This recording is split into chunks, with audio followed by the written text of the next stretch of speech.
Allô Facebook Live, jeudi soir, 66e live de mon défi 365. Il pleut. Ouais, c'est comme mon nouveau réflexe de parler de la pluie puis du beau temps depuis 3 jours. Je vais arrêter ça bientôt, je vous promets. Mais hier, je disais que c'était le fun, qu'il fasse soleil puis que j'espérais que ça dure, mais non, ça a l'air qu'ils m'ont pas entendu. Alors, pluie aujourd'hui. Méga grosse pluie, méga gros gris. C'est comme ça. Hier, je suis allée au théâtre avec ma maman. Je suis allée voir la pièce d'une amie. En fait, mon amie Ève Duranceau, comédienne, avec qui je développais un podcast sur le sujet du cancer du sein. L'année passée, en 2020, je sais plus. L'année passée. Salut Julie! Ouais, donc Ève, avec qui je développais un podcast en parallèle avec un documentaire sur lequel je travaillais sur le cancer du sein. Finalement, on a mis ça sur la glace pour raison de financement, bien entendu. Non, t'as le COVID. Maudite affaire de COVID. Il y a de plus en plus de personnes autour de moi, ça n'a aucun bon sens. Ça a l'air qu'il va falloir qu'on l'attrape toutes. J'espère que tes symptômes sont pas trop pires, quand même. Prends du zinc, puis occupe-toi de ton microbiome, évidemment, parce que le système immunitaire se situe là. Boire de l'eau, pas rien qu'à peu près. Du gingembre, du curcuma, puis mais du zinc et de la vitamine D aussi pour le système immunitaire. Donc, c'est ça. Hier, mon amie Ève m'a invitée, m'a offert 2 billets parce que, elle m'a dit, je pense que le sujet va t'intéresser. Et en fait, j'avais rien lu par rapport à cette pièce de théâtre-là. J'avais compris par le thème qui s'appelle, en fait, la pièce s'appelle La blessure. Puis, elle m'avait laissé sous-entendre, Ève, que ça parlait du cancer. Donc, je m'attendais un petit peu à ça. Mais c'est vraiment ça, en fait. C'est une fille qui doit se situer dans une fille de ma génération, j'imagine, qui vient de recevoir un diagnostic de cancer du sein, puis qui est en colère. Alors aujourd'hui, j'ai envie de parler de ça. En fait, j'ai envie de parler de ce personnage-là, qu'on s'entend, là, c'est caricatural à un autre niveau. Elle joue le rôle d'une fille qui est indignée, qui est en colère, puis qui carbure à son sentiment d'injustice, mais comme un autre niveau. Au point où, au début, je vous mentirai pas, quand la pièce a commencé, je dirais que la première partie de la pièce, là, j'étais agressée à un autre niveau. J'étais comme, hey, non, elle va pas être de même tout le long, elle, là. C'est vraiment désagréable. Crier après tout, être en colère contre tout, être comme complètement hystérique. Mais là, tu sais, le personnage commence à prendre sa place, puis il y a d'autres personnages qui rentrent dans l'équation, qui rentrent dans l'histoire. Puis ça commence à tempérer, puis il y a comme quelque chose... il y a quelque chose de vraiment très intéressant dans ce personnage-là, puis c'est ça. C'est de ça que j'ai envie de parler aujourd'hui. En fait, la question du jour, j'ai pas une réponse parfaite pour vous, mais j'ai envie de garrocher une question ouverte, puis je vous invite à partager votre opinion par rapport à ça. Ouais. Donc, la question ouverte, c'est jusqu'où on s'indigne dans la vie? Je vais élaborer, évidemment, pour vous mettre en matière un petit peu. Ouais, fait que donc, le personnage, elle s'indigne surtout. Première, elle commence en disant c'est n'importe quoi, j'ai pas envie des traitements de chimio puis de toute l'approche médicale conventionnelle parce que c'est des hypocrites, c'est n'importe quoi. Ils me disent de manger du sucre puis des produits laitiers quand on sait que c'est extrêmement cancérigène, que c'est ça. Parenthèse, moi aussi, j'ai été indignée par ça. Je me rappelle de ma première journée de chimiothérapie. J'étais assise dans la chaise avec l'aiguille dans le bras. Puis pas l'infirmière, il y a une nutritionniste qui se promène à l'étage de la chimiothérapie puis qui va rencontrer tous les patients, les patients qui en sont à leur premier traitement. Fait qu'elle est venue me voir. Puis elle m'a apporté un document. Puis elle m'a dit, voilà les choses que tu peux manger, les choses que tu peux pas manger. En gros, tout ce que je mangeais, tout ce qui est bon pour la santé, toutes les choses qui faisaient partie de mon alimentation déjà, genre du thé vert, du curcuma, du gingembre, plein de choses, plein d'antioxydants. En fait, ça, je pouvais plus les manger. Quand elle m'a dit tout ce qui est antioxydant, là, tout ça, là, tu peux plus. Par contre, hey, donne-toi-en en cœur joie avec du fromage, des produits laitiers, du gâteau, de la crème fouettée. Elle m'a vraiment dit ça. Mange de la crème fouettée, du brie, du fromage, tu peux manger des gâteaux. Puis là, j'ai fait, hein, pardon? Mais est-ce qu'on parle de la même maladie ici, là? On parle du cancer, de la maladie me semble qu'on le sait tous, que le sucre, c'est un activateur de cellules cancéreuses. Ah oui, mais tu sais, bon, on s'entend, là, je te dis pas de manger un gâteau à 3 étages, là, mais tu sais, mange-en quand même, là, parce que, tu sais, t'as besoin de prendre du poids, puis j'en revenais pas. Je ne faisais que passer. Bonjour Alain qui ne fait que passer. Ouais, donc c'est ça. Je me rappelle à cette époque-là que j'avais été un petit peu indignée, moi aussi. Fait que donc, la pièce de théâtre, elle commence avec ça, avec ce personnage-là qui est vraiment indigné. Mais tu sais, là, à part de ça, mais ça va partout, là, tu sais. Elle se met à parler de l'hypocrisie des compagnies pharmaceutiques jusqu'à l'hypocrisie des grosses multinationales, peu importe, puis en lien avec l'environnement, puis bref. Tout ça, c'est un collègue à toi, OK? Mais bonjour, Alain. Bienvenue dans sur ma plateforme 365, défi 365 jours. Ouais, puis il y a un moment au début, quand on découvre le personnage, l'intensité du personnage, je me suis comme...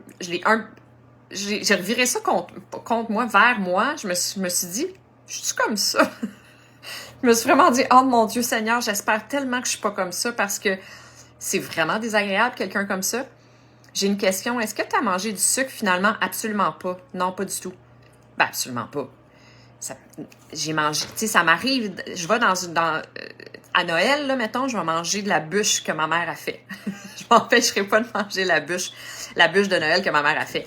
Puis, à la fête d'une amie, il y a peut-être un mois, il y avait des gâteaux de ma pâtissière préférée, Cocoa Local à Montréal. Elle fait des gâteaux absolument extraordinaires. Évidemment que j'ai mangé un morceau de gâteau. Tu sais, j'en mange des fois, mais une fois n'est pas coutume. J'en mange pratiquement pas. J'en mange pas de sucre, en fait. Mais tu sais, j'en mange encore. Depuis le diagnostic, encore moins. En fait, j'ai complètement coupé le sucre à partir du diagnostic. J'ai introduit le stevia dans ma vie. Puis, c'est ça, j'ai trouvé des alternatives, tu sais, mais non, j'en mange pas de sucre. J'ai pas écouté la diététicienne ou la nutritionniste de l'hôpital juif. J'en ai parlé à mon oncologue, d'ailleurs, que j'étais vraiment pas impressionnée par ses conseils. Mais, en tout cas, donc, fait que ma question du jour, c'est jusqu'où on reste fâché pour faire bouger les choses? Jusqu'où on est indigné? Stevia te donne des migraines. Ah, mais est-ce que ça se peut que ça soit l'alcool? Parce que l'affaire avec le stevia, là, c'est que c'est trop transformé. Le stevia, c'est une feuille, c'est une plante à la base. Moi, je serais curieuse de savoir si tu mangeais juste la feuille, si tu faisais pousser la plante de stevia chez toi et que tu mangeais seulement la feuille, est-ce que tu aurais des migraines? J'ai tendance à penser que c'est plutôt les additifs ou l'alcool qui est utilisé pour distiller la feuille et la rendre en ce liquide sucrant qu'on utilise, tu sais. En tout cas, je dis ça comme ça, je ne sais pas. Mais sinon, si c'est pas le stevia, ben il y a des sucrants qui sont... Parce que le stevia, il y a vraiment zéro sucre, là, c'est vraiment 0 calories. Mais il y a des sucrants qui sont plus proches du sucre, mais qui sont beaucoup plus sains. Comme le sucre, le sirop de riz brun, c'en est un. Le sucre des moines.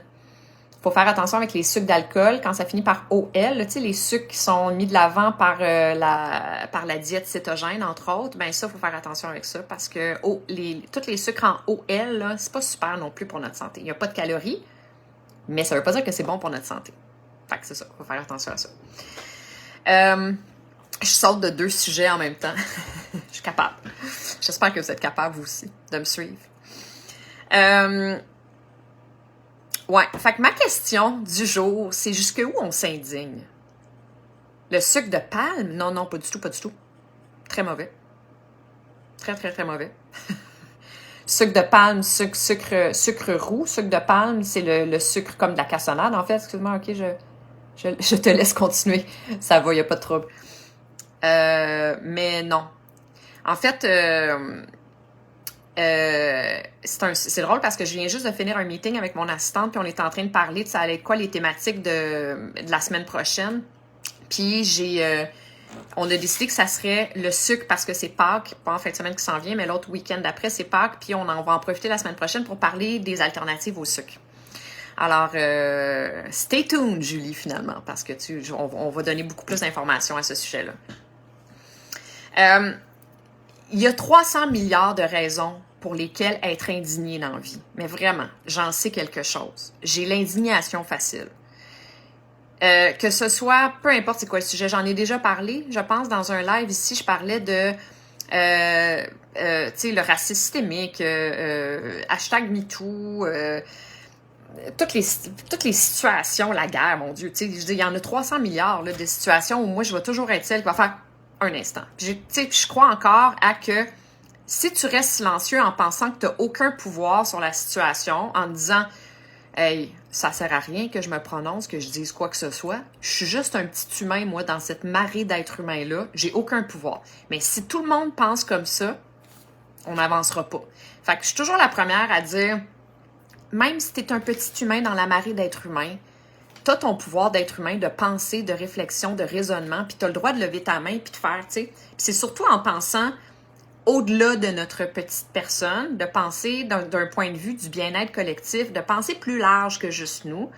Peu importe c'est quoi les sujets. Aussi, tu sais, quand tu te dis, ben je suis pas touchée par ça parce que je suis pas touchée par le racisme systémique, je suis pas touchée par le hashtag MeToo, je suis pas touchée par la guerre, je suis pas touchée par la pollution, tout ça, ben il y a rien qui va bouger. Les petites personnes qui sont aux prises dans cette réalité-là, là, ils ont besoin de nous. Ceux qui ne sont pas touchés par la chose. En tout cas, ça, c'est mon point de vue. Ceci dit, être over-indigné, être toujours indigné, c'est malsain en tabarnouche pour toi, pour ta santé, pour ta vie, ta qualité de vie, puis pour ton entourage. Tu n'as pas beaucoup d'amis quand t'es l'indigné de service. T'es pas... ça repousse du monde, tu sais. Mais il y a comme un juste milieu. Je vous le dis là aujourd'hui, là, je suis pas en train de vous donner une recette pour quoi que ce soit. C'est vraiment une réflexion qui vient de la pièce de théâtre auquel j'ai assisté hier. Puis, ben, en lien avec tellement d'affaires parce que ça a réveillé des choses chez moi. Tu sais, ne serait-ce que le sujet du cancer, justement, qui est abordé dans cette pièce de théâtre-là.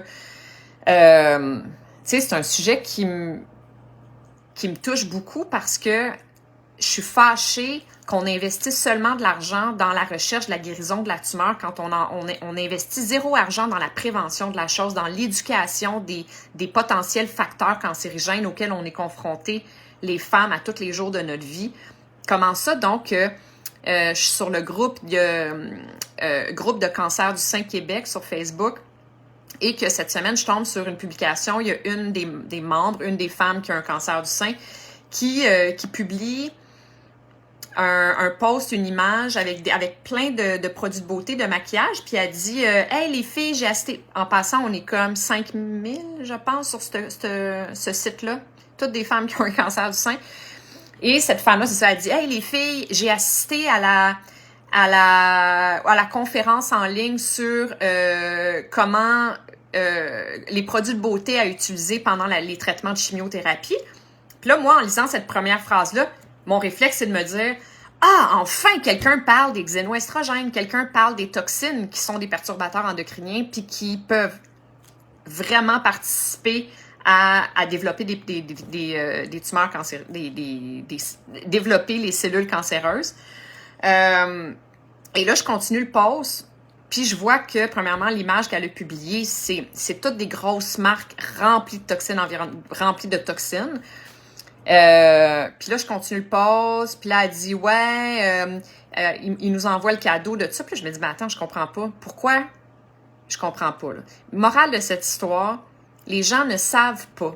Puis là, il y a du monde qui vont créer des conférences pour enseigner aux femmes qui sont en traitement de chimiothérapie à se maquiller, à camoufler le fait qu'elles n'ont pas de sourcils, qu'elles n'ont pas de cils, qu'elles sont peut-être plus pâles, bon, tout ça, qui sont cernées, Mais il n'y a aucune connaissance sur les ingrédients et l'impact nocif des ingrédients contenus dans ces produits-là qu'elles vont suggérer. La seule affaire qu'elles vont dire, c'est, ben, utilise le brun foncé, puis fais une petite ligne ici, puis fais-toi un sourcil.